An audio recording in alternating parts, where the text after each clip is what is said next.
Hello students, good morning. Jyotiba Phule group of education online education में आपका स्वागत है।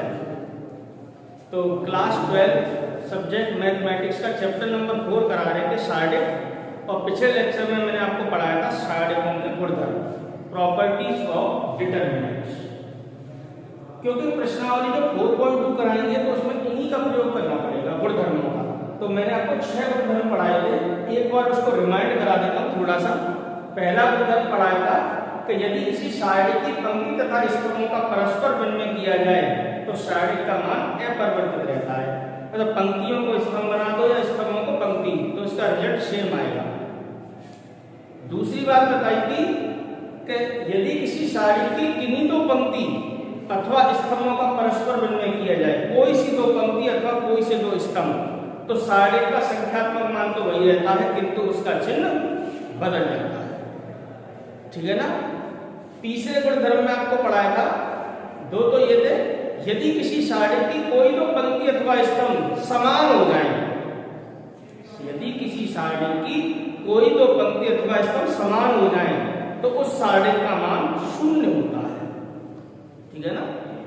चौथे गुणधर्म में मैंने आपको ये पढ़ाया था, यदि किसी शायरी की किसी पंक्ति अथवा स्तंभ, देखो गुणधर्म आगे पीछे हो सकते हैं लेकिन आप याद रखना सिस्टम ही लिखा रखती है। तो यदि किसी शायरी की किसी पंक्ति अथवा स्तंभ में एक शून्येतर राशि k का गुणा कर दिया जाए, ठीक है ना, तो शायरी का मान भी k गुना हो जाता है। जैसे अगर किसी शायरी का मान 3 है, मान लो 15 आया, तो पहली पंक्ति में आपने 2 का गुणा कर दिया तो शायरी का मान भी 2 गुना हो जाएगा, 30 आ जाएगा, 15 का 2 गुना। कहने का मतलब किसी भी पंक्ति अथवा स्तंभ में, कोई एक पंक्ति अथवा स्तंभ में अगर किसी संख्या का गुणा कर दोगे तो शायरी का मान उतने ही गुना हो जाएगा। 5वें नंबर पर मैंने लिखा था, यदि किसी शायरी की किसी पंक्ति अथवा स्तंभ का प्रत्येक अवयव, यदि किसी शायरी की किसी पंक्ति अथवा स्तंभ का प्रत्येक अवयव 2 राशियों का योग है तो शायरी को उसी कोटि के 2 शायरिकों के योग के रूप में व्यक्त किया जा सकता है। ठीक है ना। जैसे मान लो किसी पंक्ति का या किसी भी स्तंभ का प्रत्येक अवयव 2 संख्याओं का योग है तो शायरी को उसी कोटि के 2 शायरिकों के योग में लिखा जा सकता है। अगला मैंने दिखाया था, जो मोस्ट इंपोर्टेंट बात बताई थी, गुणधर्म नंबर 6 पढ़ाया था कि शायरी की किसी पंक्ति अथवा स्तंभ में, कोई सी पंक्ति अथवा स्तंभ में किसी अन्य पंक्ति अथवा स्तंभ को किसी संख्या से गुणा करके जोड़ा अथवा घटाया जाए, शायरी का मान अपरिवर्तित रहता है। जैसे पहली पंक्ति में दूसरी पंक्ति को जोड़ दो, 1 का गुणा करके, 2 का गुणा करके, 1/2 का गुणा करके, शायरी के मान पर कोई प्रभाव नहीं पड़ेगा। पहली पंक्ति में से दूसरी पंक्ति को 2 का गुणा करके जोड़ दो, तीसरी पंक्ति को 5 का गुणा करके घटा दो, इस पर कोई प्रभाव शायरी पर नहीं पड़ेगा। एक और गुणधर्म याद रखना, हालांकि इसमें दिया नहीं है, यदि किसी शायरी की किसी पंक्ति अथवा स्तंभ, चाहे तो इसको 7वें नंबर पर लिख देना, ये भी याद रखना, ये अलग से देखो 7वें नंबर पर लिख लेना, यदि किसी शायरी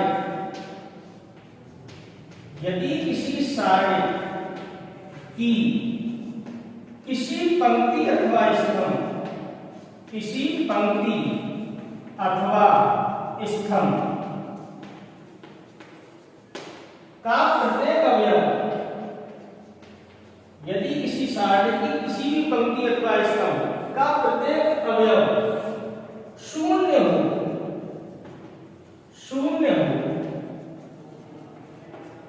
तो शायरी का प्रसार करने के लिए जरूरत नहीं है, शायरी का मान भी 0 होगा, तो शायरी का मान भी 0 होता है। यदि किसी शायरी की किसी पंक्ति अथवा स्तंभ का प्रत्येक अवयव 0 हो तो शायरी का मान 0 होता है। कोई भी लिखी दिया A1 B1 C1 A2 B2 C2 और यहाँ पर वैल्यू लिखा है 0 0 0, तो मैं इसका विस्तार नहीं करूंगा, इसका मान 0 आएगा। कारण क्योंकि R3 मतलब तीसरी पंक्ति का प्रत्येक अवयव कैसा है, 0। बस इतना लिखूंगा, क्योंकि R3 का प्रत्येक अवयव 0 है। ठीक है ना। फिर केवल इतना करना, ठीक है ना। एग्जाम्पल देखो, एग्जाम्पल जरूरी नहीं है R3 का हो, किसी का भी हो सकता है, प्रत्येक अवयव 0, जैसे 0 2 3 0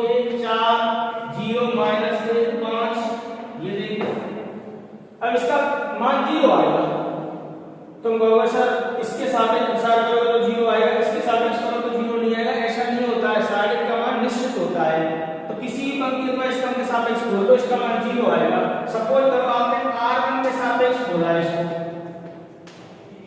r1 के सापेक्ष तो क्या आएगा प्लस माइनस प्लस 0 के लिए कुछ भी करोगे 0 का बड़ा होगा 0, करना चाहो कर लो, 1 का बड़ा 5 से करोगे 5 माइनस 1 का बड़ा 4 से करोगे -4 प्लस का, लेकिन 0 का बड़ा होगा तो 0 ही बनेगा ना, प्लस माइनस ये हटेगा 0 का बड़ा 5 से 0 माइनस 0 का बड़ा 4 से 0 प्लस माइनस प्लस 3 के लिए क्या आएगा ये हटेगा 0 माइनस 0 क्या आएगा 0 का बड़ा 9 से होगा 0 का बड़ा 2 से होगा 0 क्या आएगा 0। और ध्यान रखना ऐसे करने की जरूरत नहीं है, आपको C1 के सापेक्ष प्रसार करो ना, C1 के सापेक्ष प्रसार करते देखो तो आपको बिल्कुल ही दिक्कत नहीं आएगी। देखो प्लस माइनस प्लस 0 के लिए कुछ भी करने की जरूरत नहीं है, जैसे यहाँ था 0 का बड़ा करोगे 0 माइनस 0 का बड़ा करोगे फिर 0 प्लस 0 का बड़ा करोगे 0 तो क्या आएगा 0 आएगा। नहीं समझ में, इसके लिए खोलोगे तो ये हटेगा ये माइनस ये आ गया, इसके लिए ये हटेगा 0 का गुणा हो रहा है तो क्या आएगा 0। समझ में आ रही है बात? कहने का मतलब यदि किसी पंक्ति अथवा स्तंभ का प्रत्येक अवयव शून्य हो तो उसी के सापेक्ष खोल दो, जल्दी कैलकुलेशन हो जाएगी, रिजल्ट क्या आएगा 0। तो ना तो आपको ये काम करने की आवश्यकता है ना ये काम करने की आवश्यकता, आपको बस केवल इतना लिखना क्योंकि C1 का प्रत्येक अवयव शून्य है इसीलिए साइड का मान शून्य होगा। समझ में आ रही है? ना तो आपको कोई कैलकुलेशन करनी, अगर ऐसा आपको मिल जाता है कहीं पर तो डायरेक्टली लिख देंगे आप क्या लिखेंगे किसी भी पंक्ति अथवा स्तंभ के सापेक्ष छोड़ने की जरूरत नहीं है, डायरेक्ट इसका उत्तर 0 लिखेंगे क्योंकि C1 का प्रत्येक अवयव शून्य है, ठीक है ना। समझ में आ रही है? तो 6 को धर्म नंबर मैंने कल पढ़ाए थे, लास्ट देखो, हालांकि आपकी किताब में नहीं दे रखा है लेकिन याद रखना ऐसा होता है कि यदि किसी सारणी की किसी भी पंक्ति अथवा स्तंभ का प्रत्येक अवयव शून्य हो तो सारणी का मान भी शून्य होता है। तो प्रश्नावली 4.2 शुरू कराते हैं, उसमें पहले के क्वेश्चन दे रखे हैं 1 से लेकर 6 तक, उसमें यही कहा है बिना प्रसार किए सिद्ध कीजिए इसका मान इसके बराबर होगा। तो केवल आपको क्या करना है गुणधर्मों का प्रयोग करना है। पहले देखो पहला दूसरा तीसरा इसमें प्रत्येक में सारणी का मान 0 लाना है, बिना विस्तार किए खोलना है नहीं तो 0 कब आता है एक तो इस कंडीशन में जो आज पढ़ाई है, और 0 कब हो सकता है सारणी का मान गुणधर्म नंबर तीसरा पढ़ाएगा कि यदि किसी सारणी की कोई दो पंक्ति अथवा स्तंभ समान हो तो सारणी का मान भी शून्य होता है। समझ में आ रही है? तो उसका प्रयोग कर लो तो गुणधर्म नंबर तीसरा दो पंक्ति अथवा स्तंभ समान बना दो। भाई ये काम क्यों करेंगे क्योंकि उसने स्पेशल लिखा है कि बिना प्रसार या बिना विस्तार किए। बात समझ में आ रही होगी? तो इसी पर आधारित देखो सवाल है 1 से लेकर 6 तक मैं आपको इनको कराता हूँ, फिर आएगा हमारे नए टाइप के सवाल सिद्ध करने वाले, उसमें गुणधर्मों को कैसे प्रयोग करेंगे वो आपको अगले लेक्चर में समझ में आएगा। फिलहाल मैं आपको 4-5 क्वेश्चन कराता हूँ, आपको समझ में आने लग जाएगा गुणधर्म कैसे लगा रहे हैं, ठीक है ना। तो कभी भी गुणधर्म सारणी का मान 0 हो और बिना विस्तार के सिद्ध करना हो तो 0 है। तो एक तो गुणधर्म नंबर तीसरा जो दिखाया था अगर कोई दो पंक्ति अथवा स्तंभ समान हो तो सारणी का मान 0 होता है। या लास्ट वाली कंडीशन जो आज पढ़ाई है कि यदि किसी सारणी की किसी भी पंक्ति अथवा स्तंभ का प्रत्येक अवयव शून्य हो तो सारणी का मान भी शून्य होता है। तो देखो प्रश्नावली 4.2 का क्वेश्चन नंबर 1 से 6 इसी पर आधारित है। प्रश्नावली 4.2 क्वेश्चन नंबर क्या कह रहा है देखते हैं। क्या कह रहा है देखो बिना प्रसरण किए क्वेश्चन आपके पास अगर अवेलेबल नहीं हो तो मैं हालांकि पूरा क्वेश्चन बोल ही देता हूं लेकिन फिर भी आप किताब की व्यवस्था करनी पड़ेगी। चलो मैथ में बिना किताब का कुछ होता नहीं, ठीक है ना। और हर क्वेश्चन को पूरा बोर्ड पर लिखूंगा तो इसमें टाइम भी ज्यादा वेस्ट होगा। तो उसने क्या लिखा है पहले 1 से लेकर 6 तक सवाल दे रखे हैं कि बिना विस्तार किए आपको सिद्ध करके बताना है। तो ये सारे सवाल ऐसे टाइप के हैं, सारे का मान 0 सिद्ध करना है। पहला ही क्वेश्चन बिना विस्तार दिए सिद्ध करना है। क्या सिद्ध करना है? इसका मान 0 आएगा या x a x plus a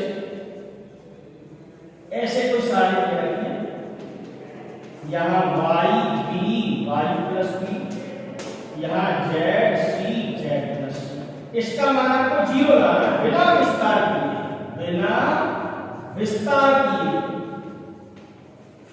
बिना विस्तार किए सिद्ध कीजिए कि, सिद्ध कीजिए कि, ये देखिए सारे सवालों में ये लिखा हुआ है। अब सारे का मान क्या लाना है आपको 0। अब ये दिमाग लगाओ 0 कब आ सकता है, तो सारे का मान 0 दो ही परिस्थितियों में आ सकता है, ठीक है ना।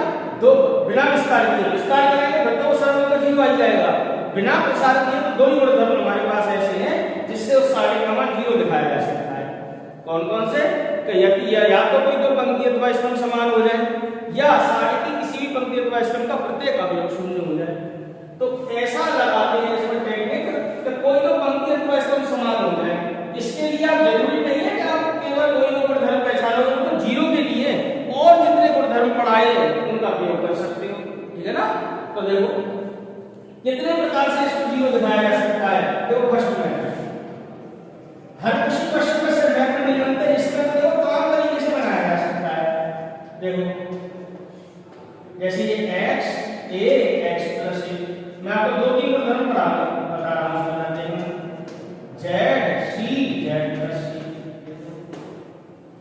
अब एक बार बताओ, अगर मैं इसके पहले स्तंभ में दूसरे स्तंभ को जोड़ दूं, ऐसा करा जा सकता है क्या? संक्रिया लगा रहा हूं कि इसके पहले स्तंभ में दूसरे स्तंभ को जोड़ रहा हूं। ये गुणधर्म नंबर 6 में लिखा है सारे की किसी भी पंक्ति अथवा स्तंभ में, जैसे पहले स्तंभ में किसी अन्य पंक्ति अथवा स्तंभ को दूसरा स्तंभ लिया, तीसरे से कुछ नहीं कहा, मैंने कहा तीसरा हो जाएगा। तो सारे की किसी भी पंक्ति अथवा स्तंभ में मैंने पहला स्तंभ चयन कर लिया, किसी अन्य पंक्ति अथवा स्तंभ को मैंने दूसरा स्तंभ चयन कर लिया, किसी संख्या से गुणा करके वो बल समझ लो, जोड़ा अथवा घटाया जाए सारे के मान पर कोई प्रभाव नहीं पड़ता। तो मैंने क्या किया, पहले स्तंभ में दूसरे स्तंभ को 1 का गुणा करके, यहाँ पर कुछ दिखाई नहीं दे रहा था 1 है, तो ऐसा हमने देखा था प्रदर्शन नंबर 6 में कि सारे की किसी भी पंक्ति अथवा स्तंभ में किसी अन्य पंक्ति अथवा स्तंभ को किसी संख्या से गुणा करके जोड़ा अथवा घटाया जाए, सारे के मान पर कोई प्रभाव नहीं पड़ता है। तो ऐसा मैं कर सकता हूं। तो ये गुणधर्म इसीलिए लिखाई गया, ठीक है ना। तो देखो क्या हो गया, C1 में C2 को जोड़ोगे तो ये क्या करना, जिस स्तंभ में संक्रिया लगा रहे हो केवल उसी पर प्रभाव पड़ेगा और किसी स्तंभ पर प्रभाव नहीं पड़ेगा। तो C1 में मैं C2 को जोड़ रहा हूं तो क्या आएगा, x में ये जोड़ेगा तो क्या आएगा, x plus a y plus b z plus c। बाकी ये ऐसे ही रहेगा, ये ऐसे ही रहेगा। ये देखिए अब आपको कुछ नहीं करना है, डायरेक्ट लिख देना है ये C1 किसके बराबर हो गया, C3 के, तो सारे का मान 0, C1 बराबर। और ये गुणधर्म नंबर लिखाया था तीसरा आपको, यदि किसी सारे की कोई दो पंक्ति अथवा स्तंभ समान हो तो सारे का मान 0 होता है। क्लियर कर बात है, खत्म क्वेश्चन, ठीक है ना। अगर कोई भैया ऐसे न करता, और देखो तरीका सेकंड मेथड देखो भाई, हर क्वेश्चन में निकलते हैं ये मेथड, ठीक है ना। वो तो क्या है कि क्वेश्चन इस प्रकृति का है तो कर सकते हैं, जैसे x a x plus a y b y plus b z c z plus c। आप कह रहे हैं सर आपने गुणधर्म नंबर 5 में पढ़ाया था कि यदि किसी सारे की कोई तो किसी पंक्ति अथवा स्तंभ का प्रत्येक अवयव दो दो राशियों का योग करो तो उस सारे को उसी कोटि के दो सारिकों के योग के रूप में व्यक्त किया जा सकता है। बिल्कुल सही बात है। अरे 5वें नंबर का गुणधर्म लिखाया था मैंने, यदि किसी सारे की किसी भी पंक्ति अथवा स्तंभ का प्रत्येक अवयव दो दो राशियों का योग करो तो सारे को उसी कोटि के दो सारिकों के योग के रूप में व्यक्त किया जा सकता है। ये आप देखना चाहो तो देख लेना, कल मैंने आपको लिखाया है, बिल्कुल यही था 5वें नंबर। तो आप देखो ये पहला स्तंभ, ये दूसरा स्तंभ, ये तीसरा स्तंभ। आपको यहाँ पे लिखने की जरूरत नहीं है कि गुणधर्म नंबर ये लगाया है, आपको लिख देना है, स्टार में लिख दिया। अभी कौन सा गुणधर्म है तो कोई मतलब नहीं है इसमें, ठीक है ना। अब देखो यहाँ पर क्या दिखाई दे रहा है, क्या बता रहा हूँ, सारे की किसी भी पंक्ति अथवा स्तंभ का प्रत्येक अवयव दो दो राशियों का योग करो। तो हम देख रहे हैं पहला स्तंभ तो सिंगल है, ये भी सिंगल है, लेकिन ये थर्ड जो स्तंभ है दो दो राशियों का योगफल है, तो इस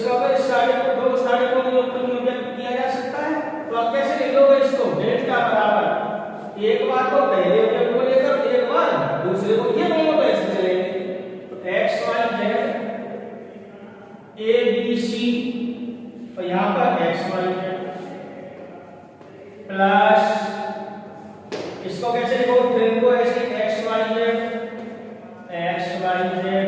ए बी सी ये भी ए बी सी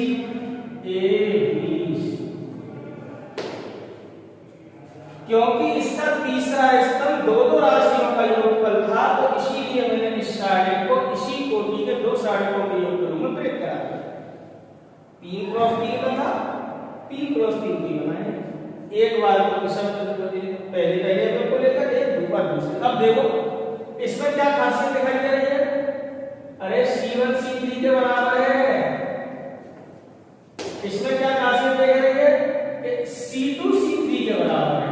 और कोई तो पंक्ति अथवा स्तंभ समान हो तो अगर इस साइड के मान देगा पहला स्तंभ तीसरे स्तंभ के बराबर तो साइड का मान कितना होगा 0।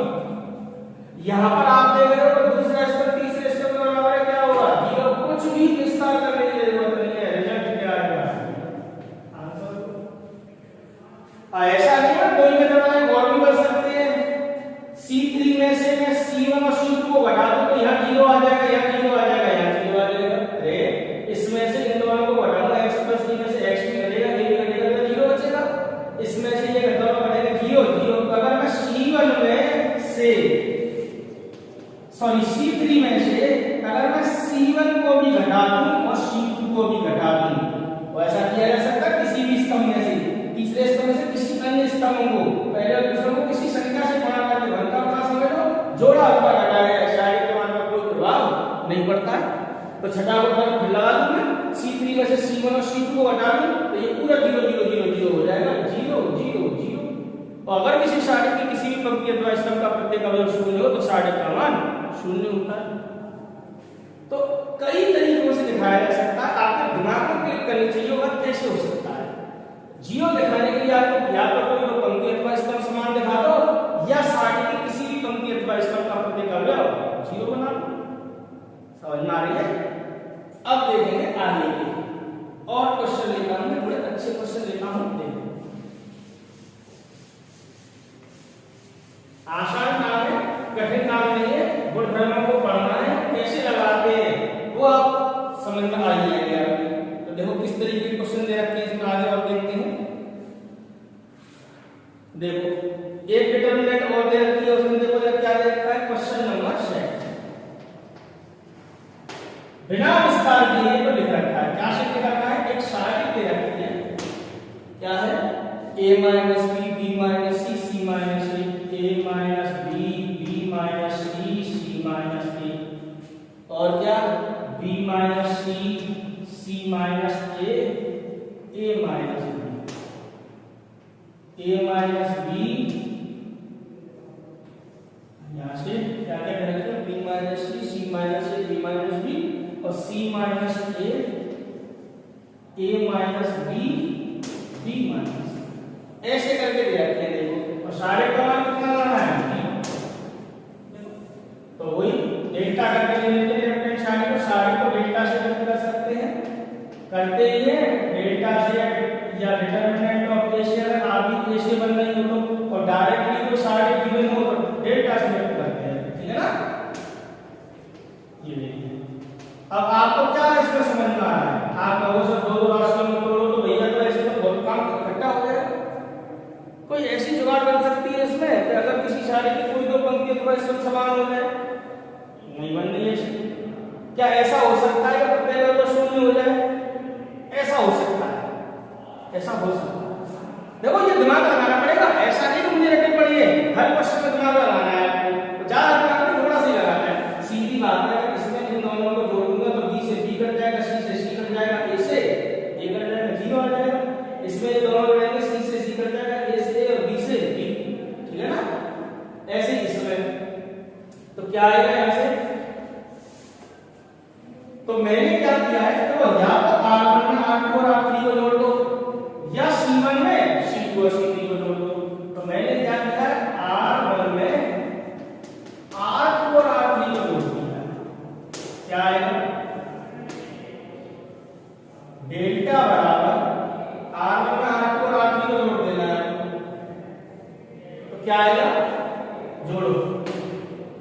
इसमें ये दोनों जोड़ेंगे, बी से बी कट जाएगा, सी से सी कट जाएगा, ए से ए कट जाएगा। अरे ऐसे A minus B plus B minus C plus C minus A, ऐसे बी से बी जुड़ जाएगा, सी से सी जुड़ जाएगा, कट जाएगा, ए से ए कट जाएगा। ऐसे यहाँ पे करने की पहला जरूरत नहीं है, आप कैलकुलेशन अलग से करके देखो।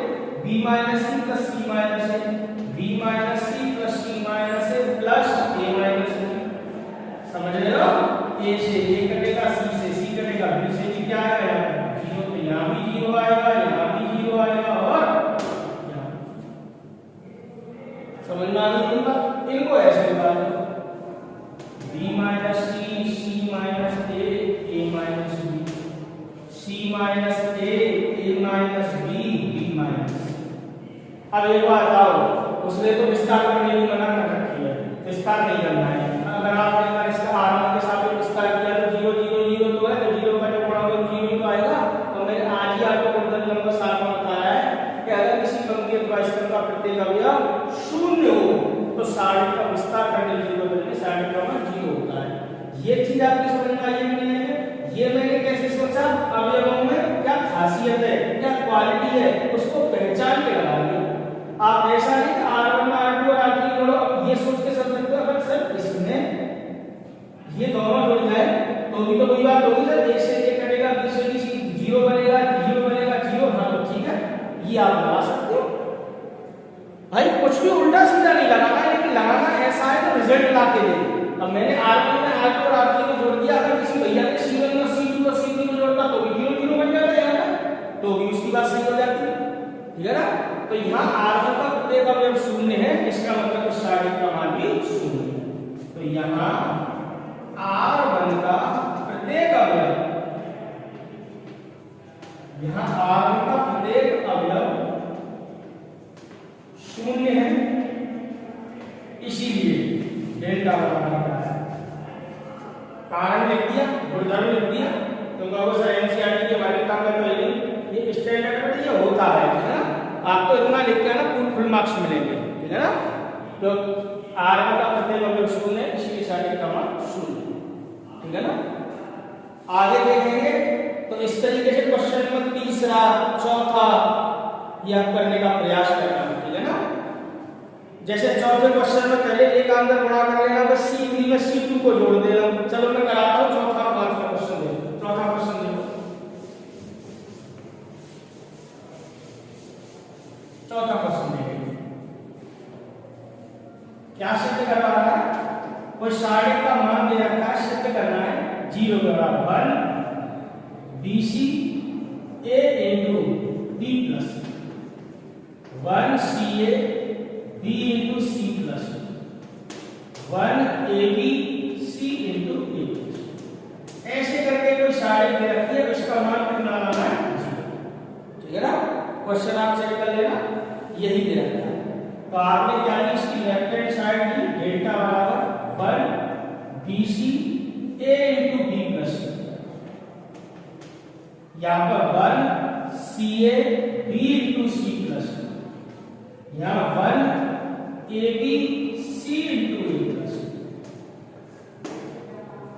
समझ में आ रही होगा?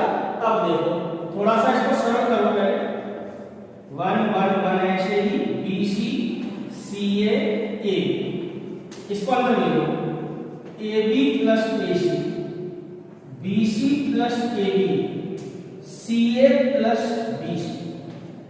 कैसे देख लो, BC या CB हालांकि चक्रीय क्रम में लिखने चाहिए, साइक्लिक ऑर्डर में, A B C AB BC CA, मतलब A का गुणा B में करो या B का गुणा A में AB पढ़ा करो, B का गुणा C में करो या C का गुणा B में BC पढ़ा करो।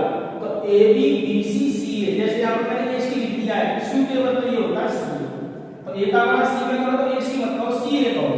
ये ऑर्डर बनता है, क्रम होता है, चक्रीय क्रम, साइक्लिक ऑर्डर, ठीक है ना? A के बाद B, B के बाद C, C के बाद A। समझ में आ रहा? तो मैंने तो अभी तक कुछ नहीं किया, केवल इसका मैं गुणा करके लिख दिया।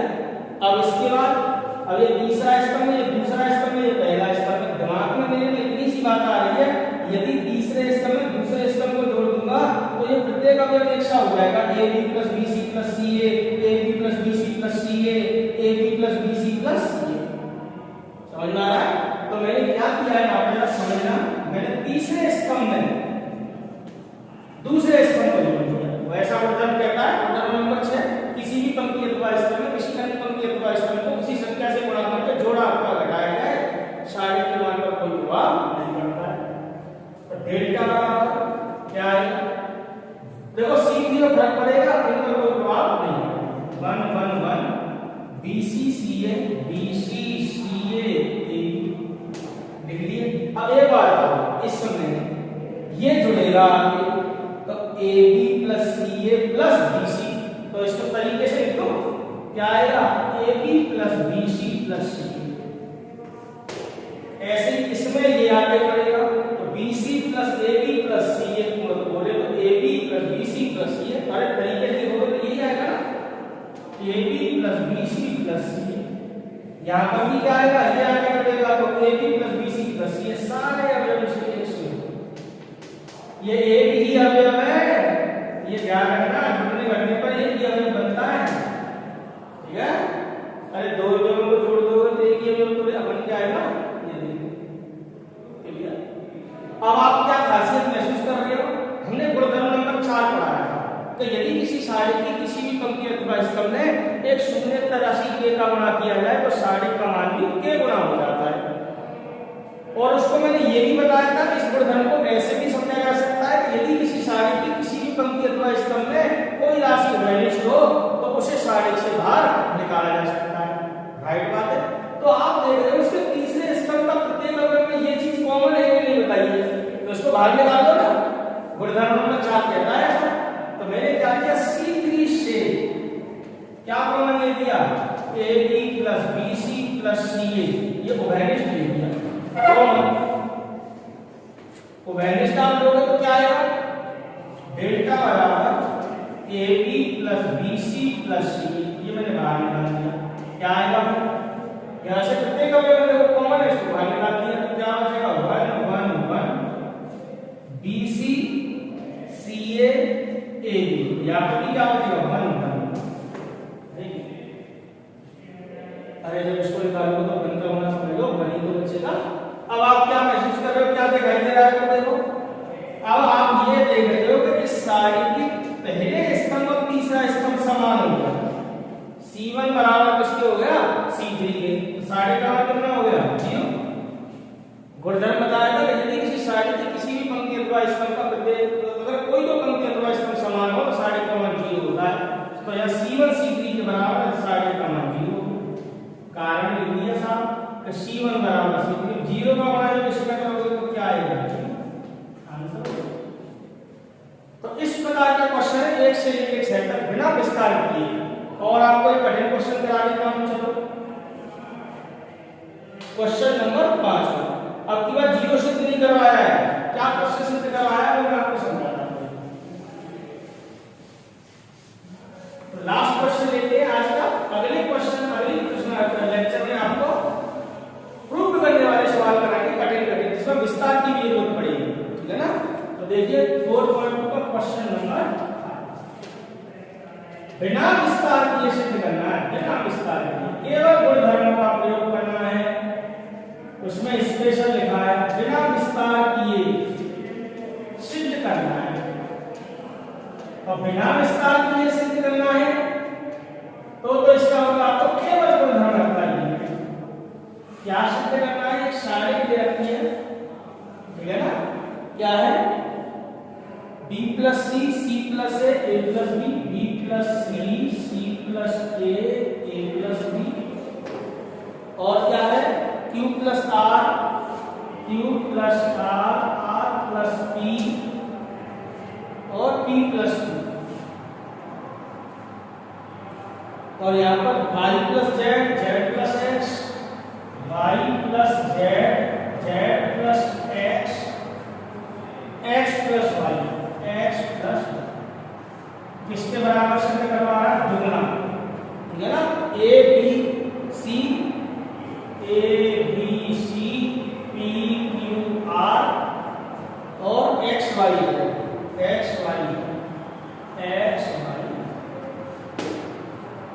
अब कैसे सिद्ध की जाए ये पूरी कलाकारी को आपको पिछले मैंने 3 क्वेश्चन कराए, उससे काफी आइडिया लग गया होगा, तो उन्हीं गुणधर्मों को फिर लगाते हैं, ठीक है ना।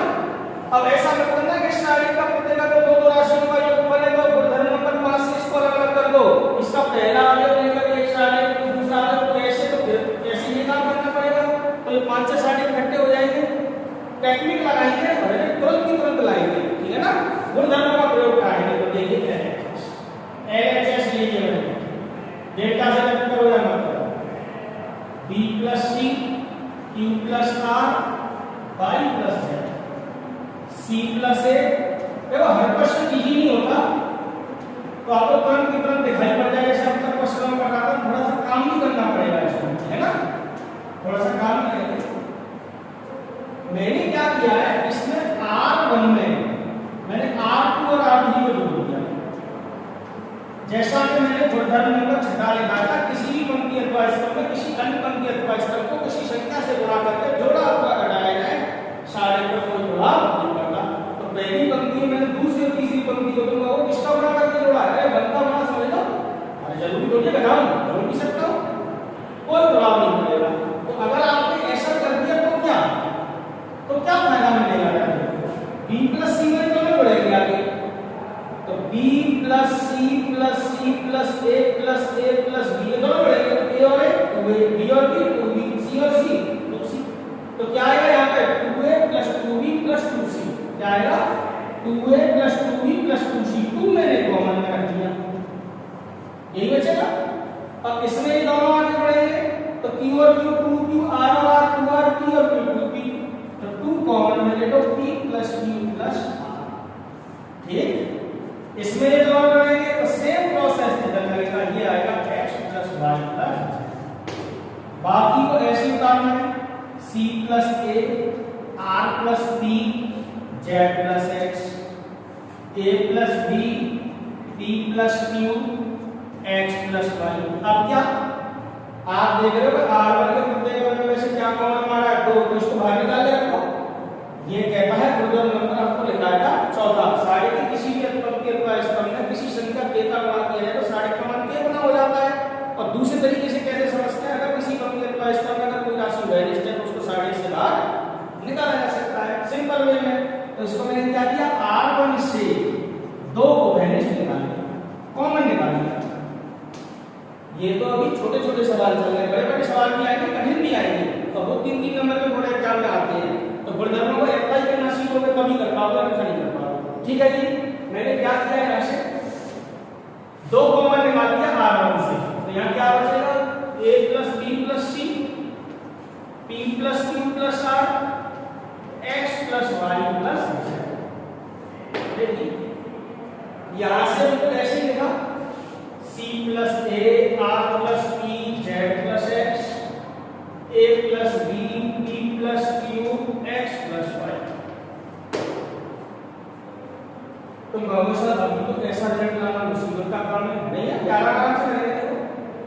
मैंने क्या किया, R2 में से कोई रखने का काम नहीं, दिमाग लगा के R2 में से R1 को घटा दो तो C से C कट जाएगा, A से A माइनस का B आएगा, तो B बनना ही नहीं है, अरे माइनस के बाद में आगे डालूंगा मैं, कोई दिक्कत नहीं है। तो मैंने क्या किया, R2 में से R1 घटाया, तो देखो इस पर प्रभाव पड़ेगा, R2 पर R1 पर कोई प्रभाव नहीं पड़ेगा। मैं आपको यहीं पे एक बात और समझाऊंगा, ध्यान से समझते रहना।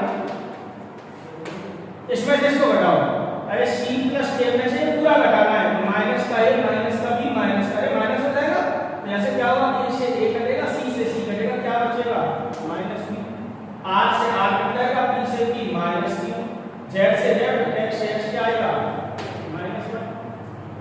अच्छा इसको ऐसे उतारोगे, फिर अगले स्टेप पे ये काम करोगे, इसमें से ये घटाओगे, तो अगले स्टेप में क्यों अभी कर लो ना भाई, R2 में से R1 घटा दिए तैयार हो गया। अगले स्टेप इसको ऐसे उतारो, फिर अगले स्टेप में करोगे तो एक बार में 2 संक्रिया लगा सकते हो, कोई दिक्कत नहीं आती, ठीक है ना, स्टेप बचाने के लिए। तो तुम कहोगे सर इसको ऐसे उतारो, आप अगले स्टेप में लगाना, आप एक बार में 2 काम कर सकते हो। अरे R2 में संक्रिया लगाइए, अब मैं R3 में लगा रहा हूं, ठीक है ना, R2 का यूज भी नहीं कर रहा हूं, कोई दिक्कत नहीं है ऐसे। तो हमने क्या किया, R3 में से क्या घटाया, R1 को भी घटाया, मतलब जैसे R2 में से R1 को घटाया है और वही गुणधर्म नंबर छठा किसी भी पंक्ति अथवा स्तंभ में से किसी अन्य पंक्ति अथवा स्तंभ को किसी संख्या से गुणा करके जोड़ा अथवा घटाया जाए। वो हर बार संख्या दिखाई देती है, इसे मन समझ लो, मन का बना हुआ है। करो ये बात, a प्लस b में से इसको घटा दो तो a से a कट जाएगा, b से भी माइनस c आएगा, इसके माइनस के r आएगा, इस माइनस के z आएगा। समझ में आ रहा है? अब देखिए यहाँ से मैंने क्या किया, r1 में मैंने r2 को भी जोड़ दिया और r3 को भी। ये काम क्या किया, वही गुणधर्म नंबर मैंने छठा यूज किया, कर सकता हूँ किसी भी पंक्ति अथवा स्तंभ में। अब मैं एक बात है, मैं इन दोनों को जोड़ूंगा तो b से b कटेगा, c से c क्या बचेगा, a माइनस के है ना, बढ़ाएंगे तो 3 से q, 8 से r क्या बचेगा p, ये दोनों करेंगे तो क्या बचेगा x, इनको ऐसे उतारो, r है समझ में। अब ये बात बताओ, अब भी कुछ कमी रह रही है, आंसर रह रही है प्लस, दोनों को माइनस को बाहर निकालेंगे ना। अरे माइनस को 1 समझ लो, तो मैंने क्या किया, r2 से -1 कॉमन लिया और अगले स्टेप में r3 से कॉमन लिया, दो जगह से आता है ना, तो r2 तथा r2 से -1 एवं r3 से -1 ये मैंने माइनस ले लिया कॉमन, तो क्या हो जाएगा, अरे r2 से भी -1 निकालोगे, r3 से भी -1 निकालोगे तो भाग माइनस माइनस हो जाएगा प्लस, और ये रिजल्ट को सेम मैच करना है। तो अगले स्टेप पे मैं चाहे तो इसमें डालूं थोड़ा सा,